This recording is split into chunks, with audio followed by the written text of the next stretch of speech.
राजस्थान के बड़गांव नामक एक छोटे से गांव में एक अजीबोगरीब समस्या खड़ी हो गई थी। गांव के सभी बुजुर्गों ने पंचायत बुलाई और एक महत्वपूर्ण फैसला सुनाया। आप सब जानते हैं कि किले में एक भटकती आत्मा का वास है।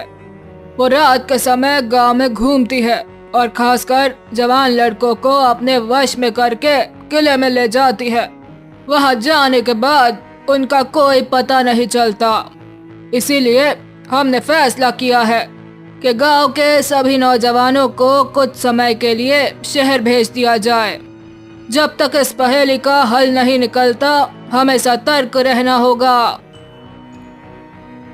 सरपंच जी, हम इस पहेली को बचपन से सुनते आ रहे हैं, लेकिन अब तक कोई इसे हल नहीं कर पाया है। क्या आप यकीन से कह सकते हैं कि नौजवानों को भेज देने से ये खतरा टल जाएगा? बिल्कुल नहीं, लेकिन हमें कोई ना कोई उपाय तो करना ही होगा। हम कब तक इस प्रेत आत्मा के डर से जीते रहेंगे? तभी 25 वर्षीय युवक अमर खड़ा हुआ और बोला, सरपंच जी, हमें भी यह पहेली जानने का अधिकार है। अगर हम इसे हल कर सके तो शायद ये समस्या हमेशा के लिए खत्म हो जाए।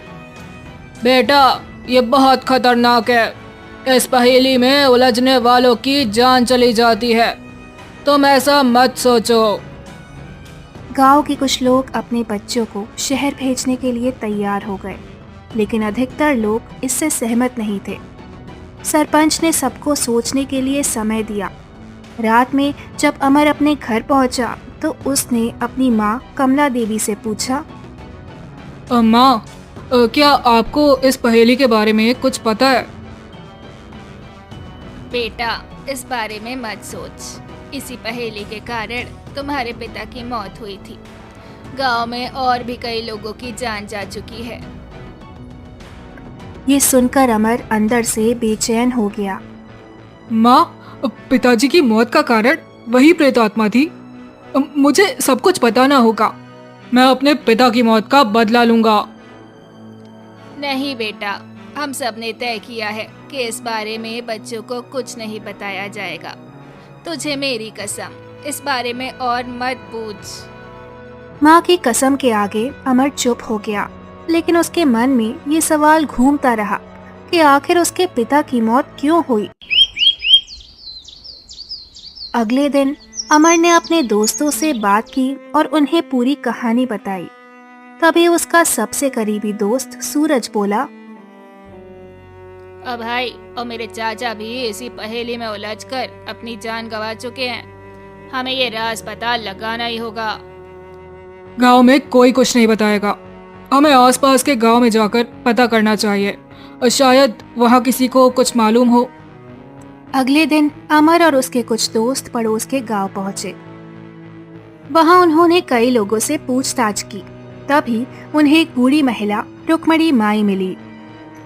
माई, हमें इस किले की पहेली के बारे में कुछ बताइए। बेटा, इस पहेली के चक्कर में ना जाने कितने गांव के लोग मारे जा चुके हैं। तुम वहां मत जाना, तभी मैं तुम्हें इसकी सच्चाई बताऊंगी। अमर और सूरज ने वादा किया कि वे किले नहीं जाएंगे। तभी बूढ़ी माई ने रहस्य खोला और सारा सच बताते हुए कहने लगी, बहुत साल पहले इस इलाके में राजा देवसेन का शासन था। वे और उनकी रानी जनता के भले के लिए काम करते थे, लेकिन जिस दिन उनकी बेटी चित्रलेखा पैदा हुई उस दिन चंद्र ग्रहण था। नकारात्मक शक्तियाँ उस समय बहुत प्रभावशाली होती है। एक दुष्ट आत्मा ने चित्रलेखा पर कब्जा कर लिया। जब वो बड़ी हुई तो उसका स्वभाव बदलने लगा। उसे तंत्र मंत्र में रुचि हो गई। एक दिन जब राजा ने उसे शिक्षा देने की कोशिश की तो वो आग बबूला हो गई। उसने अपने माता पिता को मारकर खुद को रानी घोषित कर दिया और निर्दयता पूर्वक शासन करने लग गई।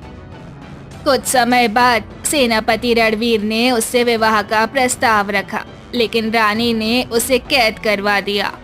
परंतु सेनापति के प्रति सिपाही वफादार थे, इसीलिए उन्होंने उसे बचा लिया। गुस्से में आकर सेनापति ने चित्रलेखा को मार डाला, लेकिन वो आत्मा के रूप में वापस आ गई और उसने किले के खजाने को मंत्रों से बांध दिया। उसके बाद राजा का वंश खत्म हो गया और वो आत्मा किले में भटकने लगी। जब गांव वालों ने किले जाना बंद कर दिया तो उसने खुद गांव आकर जवान लड़कों को लुभाना शुरू कर दिया। तो फिर इस आत्मा से पीछा कैसे छुड़ाया जा सकता है? इस आत्मा को मुक्ति तभी मिलेगी जब कोई निष्कलंक व्यक्ति बिना किसी लालच के इस खजाने को जनता के भले के लिए इस्तेमाल करे।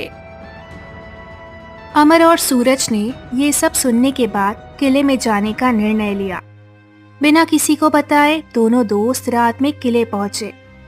अमर के पास गंगा जल था और सूरज के पास एक तांत्रिक द्वारा अभिमंत्रित किया हुआ धागा। जैसे ही वे किले के अंदर पहुंचे, एक काले साए ने उन्हें घेर लिया। अगर जान की सलामती चाहते हो तो भाग जाओ। हम तुम्हें मुक्ति देने आए हैं। इस खजाने को छोड़ दो और शांति से मुक्त हो जाओ। ये कहकर अमर ने गंगा जल छिड़क दिया। आत्मा चीखने लगी और कुछ ही देर में वो जलकर राख हो गई। जैसे ही आत्मा मुक्त हुई, किले में छिपा खजाना प्रकट हो गया। दोनों दोस्त खजाने को लेकर गांव लौटे और उसे सरपंच गिरधारी लाल को सौंप दिया। सरपंच ने इस खजाने का उपयोग गांव के विकास में किया। अब गांव में खुशहाली लौट आई और भूतिया किले की पहेली हमेशा के लिए खत्म हो गई।